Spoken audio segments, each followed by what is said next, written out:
салом алейкум дохтурлабони азиз, давом метем таҳлили саволҳои маркази тестира. Мо ҳозир ҳастем дар қисмати органика, тестҳои қисмати органика. Мо ҳозир дар видеои пештара ғайриорганикаро буд кардем тестҳоша, қатъи химияи элемент. Акар ҳастем дар қисмати ғайриорганика, қисмати химияи органики саволи 335.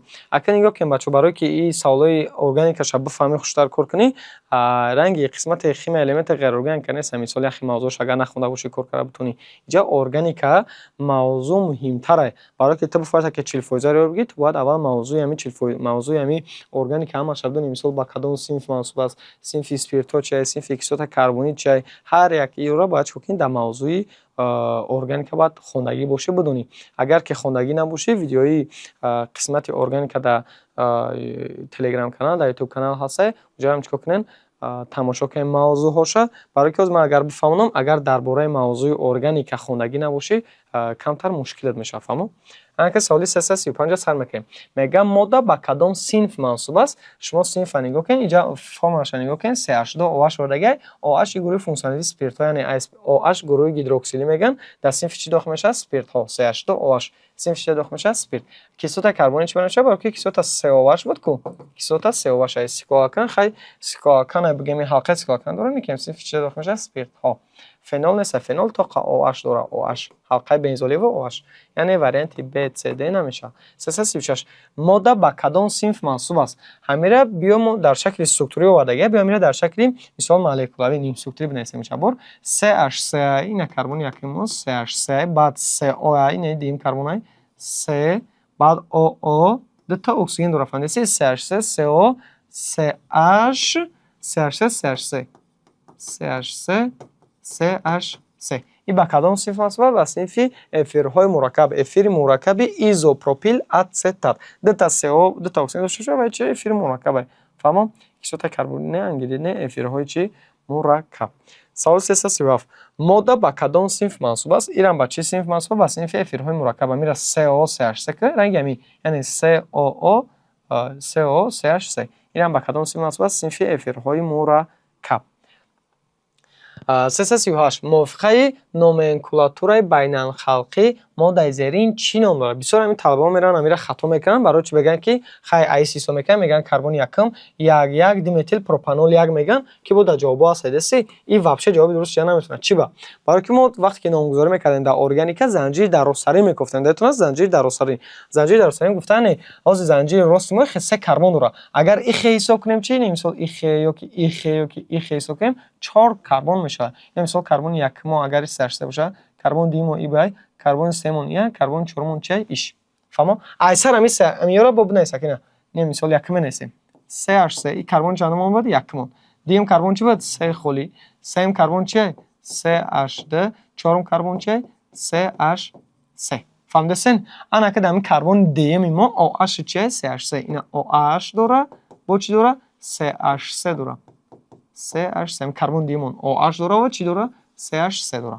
Дета радикал нест. Ана ки навма бояд номгузорӣ кунам. Фаҳмо? Номгузорӣ дами ҳар се спиртҳо то бояд аввал занҷир даросарӣ мекунӣ, яъне занҷир бигирӣ рост куниш. Мисол ихе занҷир мо се карбон дошт, не ки агар ихе ҳисоб кунем 4 та мешавад. Баъд номаш мешавад айс номгузорӣ мекунем, ай тарафи OH. Яъне D метил, дар карбон дуюмаш метилай, D метил бутанол D. D метил бутанол D варианти А ҷавобаш. 339. Ишам хел номгузорӣ ай тарафи инҷа стар мекунем, мисол карбони 1 озӣ карбон чандаи D. Оз занҷир рости мо D карбон дора. Лекин поён боло бурем сета мешавад, ё поён ё боло кадом мешавад. Ин мисол поён. Яъне 1 D 3. Значит дар карбони D-ями мо ҳам радикали метил, ҳам радикали чӣ? OH. Яъне D метил, амира ихе рост ки хе пресак ранги ами асарка рост мекунӣ. Дар карбон дуюмо чӣ? Метил. Яъне D метил пропанол я пропандиол 1D. Фаҳмо? Яъне D метил, ин дар карбон дуюмаш метилай, пропандиол чӣ? 1D. Барои ки дар карбони якумаш OH дорем, дар карбон дуюмам OH дорем. Фаҳмо? Пропандиол 1D. D3 не 1D. 340. мувофиқи номенклатураи байналхалқӣ моддаи зерин чӣ ном дорад? Инам ба он хел занҷири дароз метавонем гуфт. Яъне мисол агари карбони якум бошад, и дуюм мешавад, и сеюм мешавад, метавонем чорум бигӯя ки ихе чорум. Диди занҷир бо дароз шуд. Яъне дар карбони сеюми мо якта радикалай бо дар карбони дуюмон радикали спиртияй. Яъне номгузори ихе меравад ай тарафи OH ку. Яъне 3 метил бутанол D. 3 метил бутанол чӣ? D. Варианти S. سوال 341 عدد اتم‌های گیدروژن رو در مولکولای 2 دیمتیل پنتانال معین کنید. در عدد اتم‌های چی میگه معین که گیدروژن را در مولکولای چی 2 دیمتیل پنتانال. پنتانال گفته تا اول اینجا اهمیته. پنتانال چند اتمی کربن داره؟ 5 اتمی کربن داره. 3 4 5 پنتانال. 2 دیمتیل پنتانال میگه 2 و 3. 2 دیمتیل پنتانال. پنتانال که باشه گروه چی داره؟ گروه آلدگیدی داره. فراموش نکنید پنتانال گروه چیه؟ گروه آلدگید. میگه که در مولکولای همی عدد اتم گیدروژن رو معین کنید. 3 تا گیدروژن خط یک تا دیگه 4 تا 4 جمع 3 7 10 11 11 جمع 2 13 13 14 یعنی 14 اتم چی داره؟ گیدروژن. یا اینکه یه راه آسان با هم خیلی نگاه که برگرد خیلی برگرد همین است نگاه که بوتانون میگه چند کربن می‌نویسیم 4 کربن بوتانون 2 میگه این 2 مثال بوتانون 2 3 نگذاره است میشه برای که گاهی طرف گروه کتونی است میشه کن 3 دیمتیل بوتانون 2 ها چند اتم گیدروژن داره میگه 3H3 خیلی چوالنت جا چوالنت اینجا 3H3 گیدروژنش حساب میکنیم انا 3 تا 6 تا 9 تا 9 جمع 3 12 اتم چی داره؟ گیدروژن. یعنی که یک راه آسان چخلی فرم مولکولای خط میگیم گیدروژن میشه چخل فرم مولکولای گفته خیلی اینه مثال بوتانون 2 میگم بوتانون این گروه این صنف کتون ها داخل میشه یعنی فرم این کتون ها چه CnH2NO ایرو فرم میش کنه که یعنی بوتانون 4 کربن داره خطی دیمتیل دیگه ده دیگه میشه 4 جمع 2 6 یعنی 3 H12O این چند تا گیدروژن میشه 12 تا. این مثال ایش هم خیلی میکنیم. به یگان سوختن نیستن. پروپانال میگه فرم می پروپانال خیرم سیناشتین OI ایرو فرم میش بنویسیم. پروپانال 3 کربن داره خطی دیمتیل دیگه 3 جمع 2 5 تا میشه. یعنی کربنش 5 تا 5 کرده 10 اتم گیدروژن داره اکسیژنش 1 تا. گیدروژن چند تا بده 10 تا. یعنی که میتونی که چک کنی با هم خیرنگ همین سوختورا بنویسی بعد گیدروژنشو چک کنی حساب کنی. اون طرزی درسته مثلا با فرم میشه. 344 کدام ماده ایزومری 3 متیل بوتانون 2 است ایزومر گوش کنید بچه‌ها برای که ایزومر را کار کردن سال 344 ده برای ایزومر را کار کردن تو باید قاعده ایزومر اول چه بدونید چه ایزومر گفتن فرم مولکولاریشون یخله ولی فرم استروکتورشون چه گوناگون فهمو یعنی مثلا مولکولشون باید یخله باشه فرم مولکولاریشون یخله ولی استروکتوری گوناگونی را میگن قاعده ایزومر پیش از اون که اینجا سوال ایزومر گنده بسیار اومدگه پیش از اون که تو مثال ایزومر را کار میکنی حتما یه بار خودش تکرار کن فهمو یعنی فرم مولکولارشون چی باید باشه یخله استروکتوری گوناگون بیا اول من می 3 متیل بوتانون داره در اینجا می نویسم 3 متیل بوتانون ده بوتانون اینا بوتانون رو نویسیم اینا 3 متیل رو نویسیم گیدروژنش فرمای چی شامل نویسیم که فرم مولکولارش حساب میکنیم کربن 3 4 5 کربن 5 گیدروژن چند میشه گیدروژن 10 O نه این فرم استروکتوریشه ایجاش فرم چیه مولکولاریش یعنی یک واریانتی اگه بکوبیو که فرم مولکولاریش کربن 5 گیدروژن 10 O باشه نه فرم استروکتوریش ای فرق نه این قاعده ایزومره فهمیدین مثلا واریانتی A واریانتی A را میبینیم کربن 1 2 3 4 کربن چند تا 4 تا این وجه نشی جاش در خرج میتونیم چی باید باید کربنش 5 تا باشه قاعده ایزومر میگه که فرم مولکولارشون چی باشه یک خلا فرم یک خلا نه دیگه 1 2 3 4 5 کربن داره نوبت گیدروژنش حساب میکنیم 3 4 انا 5 6 7 جمع 3 10 اکسیژنش چند تای اکسیژنش هم 1 تای انا این کربن 5 گیدروژن 10 O لیکن فرم اینا 3,5H10O 3,5H10O یعنی فرم مولکولاری هر دو شکل استروکتورشون چیان گوناگون استروکتور ای ای فرق میکنه بله فرق میکنه یعنی هیچ میشه ایزومر چه واریانتی بنشید واریانتی بریم حساب که 1 2 3 4 5 کربن داره نه که گیدروژنش بسیارتره گیدروژنش حساب که بسیارتر میبره فهمیدی 12 تا میبره چون انا مثلا واریانت دش هم حساب که گیدروژنش زیادتر برام ایزومر گفتن فرم مولکولارشون باید چی باشه یک خلا یک واریانتی بیا که فرم مولکولارشون یک خلا باشه سوال 335 کدام ماده ایزومری کیسلوتای 2 متیل پروپانات است اول چه می‌نویسیم 2 متیل پروپانات می‌نویسیم چیه 1 2 3 پروپانات اینا 2 متیل CH3 CH امخه یعنی 2 متیل پروپانات فرم مولکولاری 2 متیل پروپانات چیه 3 4 نه 4 تا کربن داره گیدروژن H од. Анак ти я варианти биков ки 3-4-8 од боша. Фаҳмидед? Формула клавишон яхила боша, структурашон чӣ боша? Гуногун. Бисёри талабони мисоли имина саволи 335 дар изомеро хато мекунад. Чӣ ва? Баро ки мега диметил пропаната биё варианти ара кула мекунад. Чӣ ва? Ина нигоҳ кун. 1 2 3 4 карбон дора, гидрогенош 3 3 6 7 8 8 та оксигенш 2 та. Мега нимия ҷавобш. Охи нимира бинин ами худшам ҳами аёзи. Фаҳмидед чӣ гуфтам? Ами диметил пропанат ҳами да варианти овардай.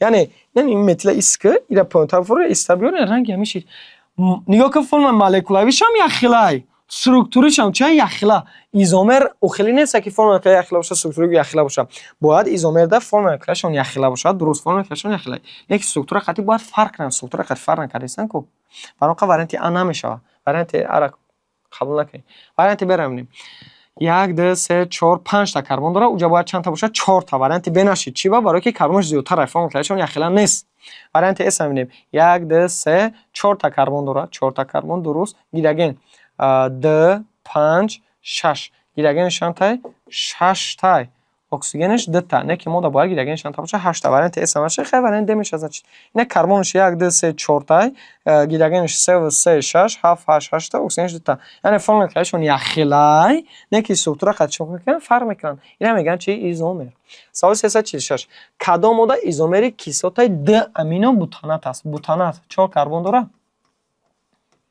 د امینو میگه اینا 18 د امینو بوتانات چی گفته بودیم قاعده ایزومر فرم مولکولاوی یخلا استرکتوری چی گوناگون د امینو بوتانات کربن شانتا 4 تا های گیدروژن شانتا 3 3 2 5 6 7 7 جمع ده 9 بعد چی میشه n بعد od نیتروژنش 1 تا اکسیژنش 2 تا یک وارنتی بکو که کربن 4 باشه گیدروژنش 9 باشه n od باشه نیتروژنش 1 تا اکسیژنش 2 تا باشه فرم مولکولشون یخلا استرکتوری گوناگون وارنتی ارا میبینیم 1 2 3 4 کربن داره 4 کربن داره گیدروژنش میبینیم 3 3 3 9 تا n od اینا فرم مولکولاوی وارنتی ابا این فرم مولکولی برابر شد یخلا شد ها فرم مولکولاوی یخلا ولی استرکتورشون چی فرق میکنه فرم استرکتوری گوناگون اینا میگن چه ایزومر دیگه وارنتاش شیده نمیتونه فهمیدید این مثال جر اگر ببینیم اینجا هم نیتروژن داره کدوم تا اکسیژن داره اینا 3 2 5 میشه 5 میده دیگه 7 میشه گیدروژنش توری نشد فهمو یعنی فرمش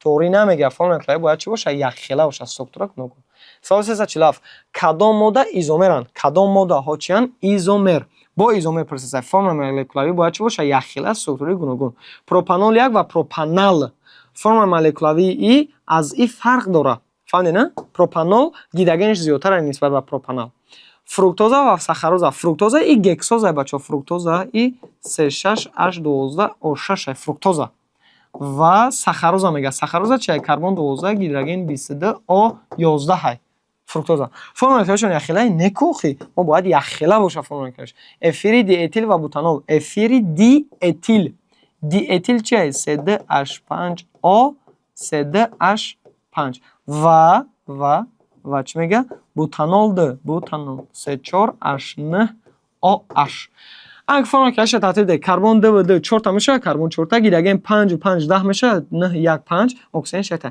یعنی فرم مولکولی هر دش چه یخلا فرم مولکولی هر دش کربن 4 گیدروژن 10 ای هر دش یک استرکتور خاطر چی فرق میکنن اینا میگن چی ایزومر کدام ماده ها ایزومرن ایزومر گفته فرم مولکولی چی باشد یخلا متیل ایش باشه اتیل فرق میکنن کو فرم مولکولشون چی یخلا نیست افیری متیل اتیل و متیل پروپانول دمیگه اینا فرم مولکولشون چی یخلا نیست وارنتی اس میبینیم ریبوزا از دزاکسیریبوزا چی فرق داره کی میدونه ریبوزا ای کربن 5 یعنی 10 او 5 این ریبوزا دزاکسیریبوزا معنا داره که یک اکسیژنش کمه دزاکسیریبوزا کربن 5 یعنی 10 او 4 سوال فرم مولکولشون یخلا نه وارنتی اس میشید وارنتی د میشه جوابش بوتانون و د متیل پروپانال 3 تا داره خطی متیل 4 تا ای 3,4H8 OI ایران بوتانون 3,4H8 OI یعنی فرم مولکولی هر دش یخلا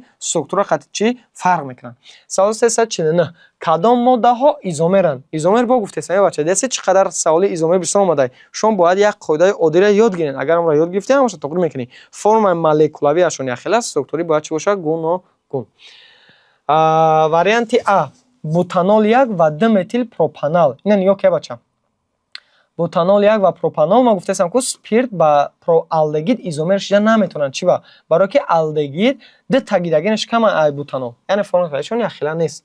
نیتروئتان و کیسوتای امینو اسیتات نه برمه نیستمش. نیتروئتان، اتان چی است؟ CH5NO2 اینا میگن نیتروئتان و کیسلاتای امینو اسیتات. امینو اسیتات چیه؟ اینا امین، اینا اسیتات. فرم مولکولایش ترتیب میتیم همیرا. کربن شانتای دتا، هیدروژن شانتای د 4 جمع یک دیگه 5.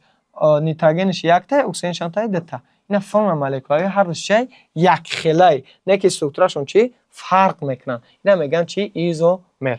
ایزومری کیسلاتای د امینو 3 متیل پنتانات رو معین کنید. بنویسیم گپتانات. گپتان چند کربن داره؟ 7 کربن داره. 4 5 6 7 3 و 8 نوزر طرف 3 8 میشه. 3 متیل میگن 1 2 3. نه 3 متیل د امینو، نه در کربن دیمش چی باشه؟ امین. 3 متیل د امینو گپتانات. خیلی جا گیدروژن دارن برای چوالین تاشیدنش کیکوله کش کرد چوالین تگیشه CH2 CH. نه که موضوع فرم مولکولایش ایسو میکنیم. کربن چند میشه؟ کربنش ایسو میکنیم. نه گپتانات 7 کربن داره، قطعی 8 کربن میشه. کربن 8 هیدروژنش حساب که هیدروژنش چند تا؟ 17 تا. هیدروژنش حساب که 17 تا، نیتروژن 1 تا داره، اکسیژن 2 تا داره. اگه یک واریانتی را بکوبیو که فرم مولکولاویش رنگی همی باشه. رنگی نمی کربنش هیدروژن 17 NO2 باشه. فهمو؟ یعنی واریانتی ان میشه چی با؟ برای که پنتانات خودش 5 کربن داره، خط یک تا دیگه متیل در عموم 6 کربن میشه. یک ما چند کربن داره که 8 کربن. واریانتی هم میشه. واریانتی برام میبینیم. گکسان 6 کربن داره، خط اتیل 8 تا. انا جوابی درست میتونه شه. چی با؟ نه یا برام نسین سوترش. گکسانات 6 کربن داره. 3 4 5 نه 6 3 و 8. گکسانات میگه 3 اتیل میگن 1 2 3 در سیمش اتیل پیوست میکنیم 3 2 8 5 فهمیدین نه اتیل 3 2 8 5. بعد دیمگیش امین NH2. تمام. اینجا خیلی CH3 میشه، اینجا CH2 میشه، اینجا CH2 میشه، CH. انا میره فرم مولکولایش ترتیب ته. ایران فرم مولکولایش رنگ همیه. ایران فرم مولکولایش همیه. ایران فرم مولکولایش هم خیلی. یعنی فرم مولکولای اخیلا باشه استراکچری گوناگون باشن. اینا میگن چی؟ ایزومر. یعنی استراکچرشون فرق میکنه کو. فرم مولکولایشون چی؟ یعنی که اخیلا. جواب درست واریانت ب. سوالی 350 گرم هم خیلی. کیسوتای د امینو ببینید به یگان سوکر نیستن جاش میبینیمش چه خیلی. 3 اتیل گکسانات میگه. گکسانات خودش 6 کربن داره. گکسانات خودش 6 کربن داره. خط اتیلش جمع دو تا دیگه 8 کربنه. خیلی کربن 8 اینا هم خیلی کربن 8 میشه و هیدروژن چند میشه؟ هیدروژنش خیلی رنگی میبونه. نه نویسیم که حساب میکنی 17 NO2. NO2 مثال NO2. تمام. یک واریانتی بگو که اونم کربنش 8 تا باشه. یعنی مثال واریانتی ارم میبینیم. اتیل پنتانات 5 کربن داره، خط اتیل دیگه 7 کربن میشه. نکم همیشه جوش بس بخشش. اینا پنتانات 5 کربن داره، خط اتیل 7 تا، خط متیل دیگه 8 کربن داره. فهمیدین چند کربن داشته؟ 8 اتمی کربن داره. اینا کربن ایرم 8 تا امین داره با اینا.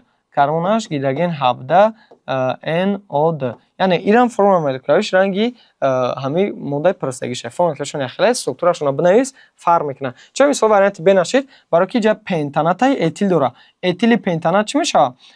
پنتانات 5 خط دیگه 7 ماده 8 داره. واریانت بنشید. مثال واریانت اس گپتان 7 داره، خط اتیل 9 تا ماده چند داره کره 8 تا نشید. واریانت د گکسانات 6 تا، خط اتیل 7 8 تا، خط متیل دیگه 9 تا. اینم جواب درست شده نمیتوند. سوال 352 ایزومر افری دی اتیل رو معین کنید. ایزومر فرم مولکولای اخیلا استراکچر گوناگون. فرم مولکولای همین ترتیب چی میشه؟ 3 4 8 2 کره 5 دیگه 10 4 تا کربن داره، 10 تا هیدروژن داره، 1 تا اکسیژن. یک واریانتی بگو که کربن چه هیدروژن 10 آ باشه. استراکچرش فرق کنه. اتانول کربنش 2 تا کوسه 10 5 او اش. فرم مولکولایشون اخیلا نه.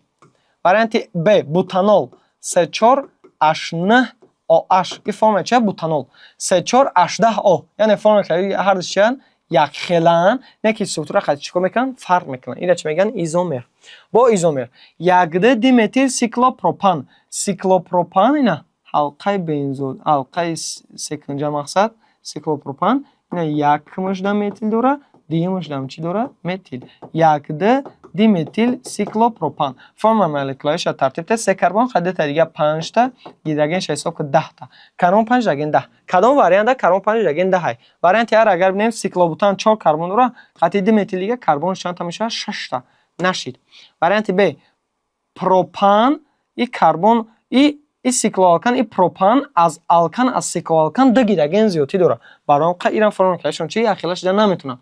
واریانت اس سیکلوپنتن. سیکلوپنتن هم سیکلوپنتان موری منویسی. پروسه در گونجش نمیسال همجاش یک تبانی چنده بمونی. ده تا اینجا 3H میشه و اینجا 3H میشه، اینجا 3H میشه و اینجا 3H میشه که این کربنش حساب کربنش 5 تا گیدرگن ده 4 6 7 8 گیدرگنش 8 تا میشه. اینم نمیشه. جواب دوست واریانت میشه واریانت د. بوتن 4 کربن داره، قطع متیل دیگرش 5 کربن داره. فرم میشه 3H نه کو ای آلکن ها. گیدرگنش چند تا میشه؟ 10 تا. یعنی فرم که هر دی یا چیان یخلان نکس سوترا خطی چی میکنن؟ فرق میکنن. فهمون این حلقه داره این زنجیره. 354 ایزومر یک ده دیمتیل سیکلوبوتان رو معاینه کنید. با سیکلوبوتانش 4 کنجای. سیکلوبوتان 4 کربن داره میخواست. یک سه دیمتیل میگن یک متیل نه ده نه سه میسال. اینجا 3H 3H ده 3H 3H ده. یعنی 4 کربن داره خط تدیه متیلش 3 6 H 12 های. گیرگنش حساب کن. یا واریانتی بکن که کربن 6 گیرگن چند میشه؟ 12. واریانتی ار میبینیم سیکلوپنتان پنتان 5 کربن داره، سیکلوپنتانش خط تدیه 7 میشه. نشید. واریانتی ب ده متیل پنتن. جواب درست واریانتی ب میشه. چی با پنتن 5 کربن داره، خط متیلش 6 تا. کربن 6 گیرگن 12. جواب درست واریانتی ب. فهمو؟ سوال 355 ایزومر یک نیتروپروپان رو معاینه کنید. یک نیتروپروپان معنی رو که اینجاش در NO دی، اینجا CH دی، اینجا CH دی، اینجا چه CH 3. فرمول کلاش ترتیب میتیم کربن 3 گیدرگن 7 NO دی. یک واریانت بکن که کربن 3 گیدرگن 7 NO دی باشه. پروپیل امین نه، برای که پروپیل امین اکسیژن نداره. یک نیتروبوتان این بوتان 4 کربن داره، کربن چیزی زیادیشی واریانتی بنشید. اس افری پروپیل نیترات اینم نمیشه. خیلی جواب درست واریانت میشه واریانت د. کیسوتای د امینو پروپانات. پروپانات هم نمیشه، اینا پروپانات COH د امینو میگه دایجاش NH دو پس میکنیم چی میشه؟ د امینو پروپانات. گیدرگنش CH3 اینجا CH. حساب کنه یک د 3 کربن داره. گیدرگنش حساب کنه 3 1 4 5 6 7. گیدرگنش 7 تا، نیتروژنش 1 تا، اکسیژنش 2 تا. یعنی فرم مولکولای هر دوش یک خیلا های نه کی استراکچر خاطر چیکار میکنن؟ استراکچرشون ببین فرق میکنه استراکچرشون. اینا میگن چی؟ ایزومر. سوال 356 میگه فرم 3H18 رو چند کربوگیدرگن های اروماتی ایزومر دارد.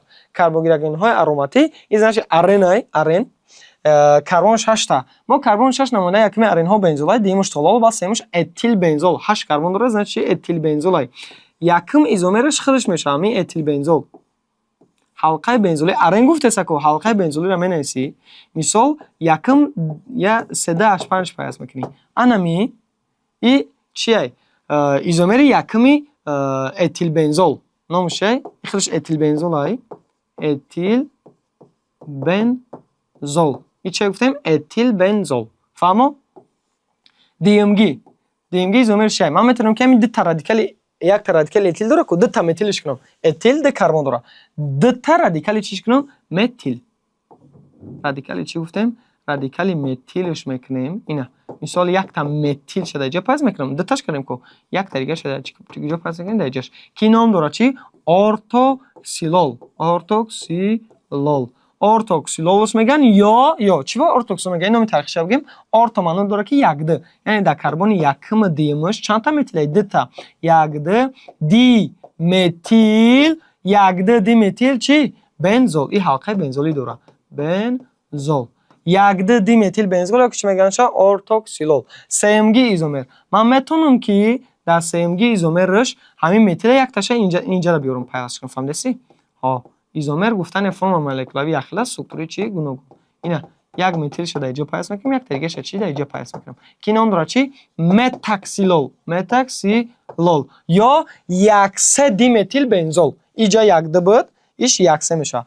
این چندم ایزومر بود؟ سیم ایزومر. اکنون نوبت چی؟ چهارم ایزومر. چهارم ایزومر با هم میره para میکنم یک چهار. اینجا در یک تا متیل پیوست میکنیم. انا در اینجاش هم یک تا دیگه چی پیوست میکنیم؟ متیل. اینا میگن یک چهار دی متیل بنزول یا اینکه چی؟ پاراکسیلول. پاراکسیلول یا یک چهار دی متیل بنزول. دیگه ایزومر نداره. چهار تا ایزومر داره کربن 4 گیرگن. کربن 8 گیرگن ده چند ایزومر داشته؟ 4 تا. یکم اتیل بنزول، یک دو دی متیل بنزول، یک سه دی متیل بنزول، یک چهار دی متیل بنزول. اگر بگوید در اینجا پیوست کنم 5 متیل بشه نه. با وقتی که در اینجا پیوست میکنی نامگذاری ایز سر میشه که با 3 متیل که ما اونجا چی نویسگی میشه. مثلا قدر داره. 4 تا ایزومر. 350 فرمولای کربن 7 گیرگن 7OH رو چند فنول ها ایزومر دارن. فنول ها. فنول میگه تو значит باید ستوره اول چه بنویسی؟ فنول. فنول پرزه کو فنول. اینا. انا میرم میگن چی؟ فنول. چند فنول ها ایزومر داره. یکم ایزومر خودش همین فنول خودش. فنول ها؟ چه گفتمی؟ فنول. دیم ایزومرش اینجا بسگازی بخشش بچو.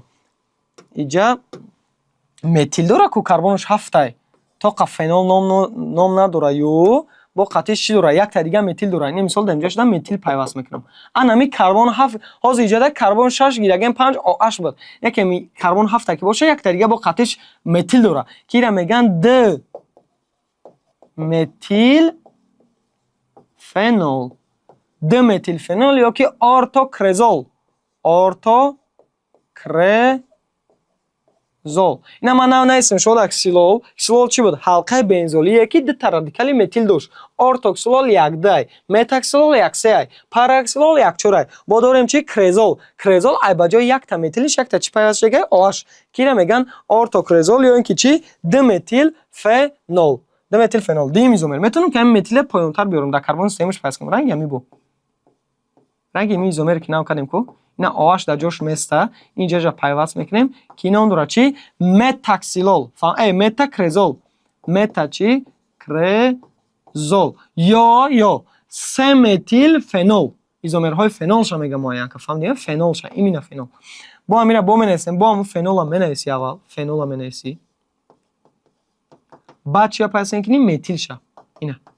اینا اون داره چی؟ پاراکرزول یا اینکه 4 متیل فنول. دیگه ایزومر نداره. 3 دونه ایزومر داره، دیگه ایزومر نداره. بسیار همیرا 4 تا میبره برای چی؟ برای که 3 اشتر خطی واش بگیم ارجاع میکنه اسپریت بنزین میبره. اون اسپریت بنزین ایزومر فنول نیست. فهمیدین نه؟ مقصد چند فنول ها میگه. فنول ها و اونجا اگر ما را 3H2 واش اسپریت بنزین که تاز میکنه و اونجا اسپریت میشه. خطی فنول ایزومرش ده نمیتونه. فهمو؟ این بود ارگانیکا تا سال 357. تشکر برای دقت دادن. دوام ویدیو را اینطور باشید.